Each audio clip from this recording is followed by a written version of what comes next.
La fabrication allemande a affiché le rythme de croissance le plus lent en 16 mois en mars, mais l'indicateur est resté au-dessus du seuil des 50 points, tandis que la fabrication française est passée dans le rouge. En revanche, les PMI de la zone euro ont surpris à la hausse.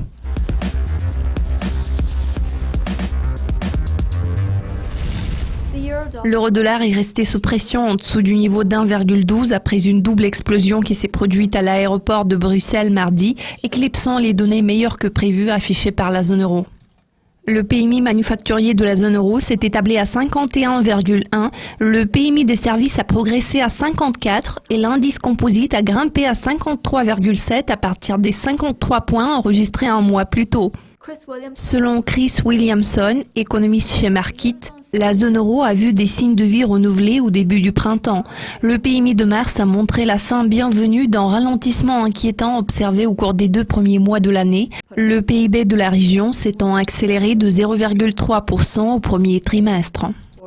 Le PMI allemand a reculé à 50,4 à partir de l'estimation légèrement plus élevée de 50,5 enregistrée au mois de février, tandis que le PMI des services a surpris à la hausse à 55,5.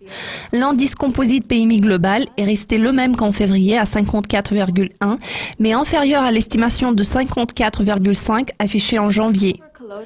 Oliver Kolodziejczak, économiste de Markit, déclare « Il semble que l'élan de l'économie allemande reste atone dans les mois à venir. Les données des PMI indiquent une croissance du PIB modérée, bien qu'elle n'ait rien d'exceptionnel et ressemble au taux observé au cours des 2 derniers trimestres. » La Bundesbank a déclaré lundi qu'il était fort probable que l'Allemagne pourrait maintenir son taux de croissance solide ce trimestre, mais il pourrait y avoir un certain ralentissement au cours des 3 mois à venir.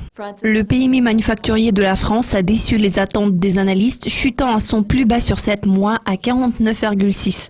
Cependant, le secteur des services a renoué avec la croissance ce mois-ci pour s'établir à 51,2. L'indice composite est également apparu robuste à 51,1, soit son maximum de 5 mois.